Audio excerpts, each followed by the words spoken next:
कक्षा 7वीं हिंदी मीडियम की सहायक वाचन बुक पढ़ेंगे। इसमें सबसे पहला पाठ है सदाचार। हे प्रभु आनंद दाता, ज्ञान हमको दीजिए, शीघ्र सारे दुर्गुणों को दूर हमसे कीजिए। लीजिए हमको शरण में, हम सदाचारी बने, ब्रह्मचारी वीर बालक सत्यव्रतधारी बने। यह ईश वंदना आज भी सरस्वती के पावन मंदिरों मतलब विद्यालय में होती है। हम सब ईश्वर से सदाचारी बनने की प्रार्थना करते हैं। सदाचारी बनने से जीवन के समस्त गुण, ऐश्वर्य और वैभव आ जाते हैं, क्योंकि इनका आधार सदाचार ही है। यदि हमारे आचार अच्छे हैं, चरित्र अच्छा है, तो संसार के विपुल वैभव, बल, बुद्धि स्वयमेव आ जाएंगे। सच्चरित्र व्यक्ति ज्ञान के प्रकाश में विचरण करता है। अस्तोमा सद्गम्या, तमसोमा ज्योतिर्गम्या।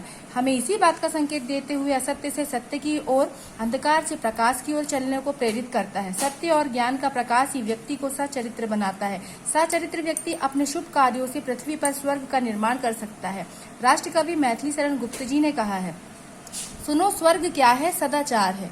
मनुष्यत्व ही मुक्ति का द्वार है, सदाचार ही गौरवागार है। मनुष्यत्व ही मुक्ति का द्वार है। सदाचारी बनने के लिए मनुष्य को सुशिक्षा, सत्य संगति और स्वानुभव की आवश्यकता होती है। सच्च चरित्र और सदाचार किसी विशेष गुण के बोधक नहीं है, अपितु सत्य भाषण, उदारता, मृदुल व्यवहार, विनम्रता, सहानुभूति, सौहार्द, दृढ़ संकल्प शक्ति, त्याग, बलिदान, प्रेम जैसे अनेक गुणों से संपन्न व्यक्ति को ही सच्चरित्र और सदाचारी कहते हैं। मधुर वाणी और सद्व्यवहार से सज्जनता की पहचान होती है। दूसरों के प्रति उदार होना, दूसरों की सहायता करना सज्जनता में शामिल है। सज्जनता रूपी सोने की सदाचार रूपी कसौटी पर पहचान की जा सकती है। जीवन में सुख और समृद्धि का सोपान सदाचार ही है। सदाचारी व्यक्ति समाज में प्रतिष्ठा प्राप्त करते हैं। अब इसमें प्रेरक प्रसंग है, ये आप लोग रीड करिएगा। अब पहला प्रश्न है इसमें, सदाचार से क्या आशय है?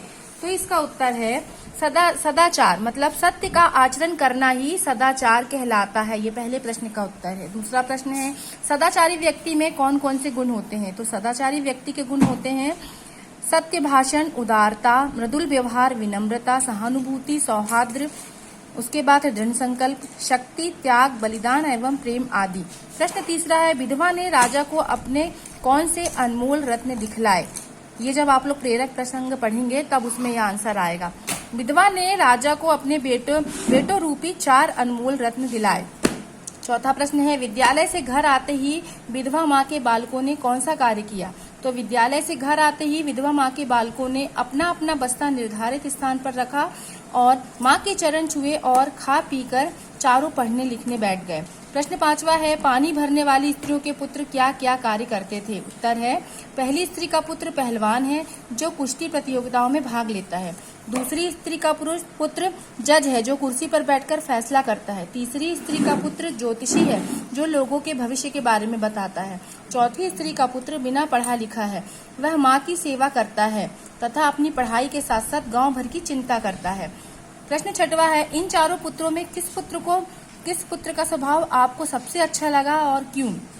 इसका उत्तर है, चारों पुत्रों में चौथे पुत्र का स्वभाव सबसे अच्छा लगा, क्योंकि उस बालक ने आते ही सबसे पहले अपनी माँ के सिर से घड़ा उतारकर अपने सिर पर रख लिया, पोटली बगल में दबाई। उसकी आंखों में आंसू थे। वह कह रहा था कि मैं बड़ा अभागा हूँ जो मेरे जीते जी तुझे पानी भरना पड़ रहा है। जबकि बाकी तीनों स्त्रियों के पुत्रों को अपनी अपनी माँ की कोई चिंता नहीं थी।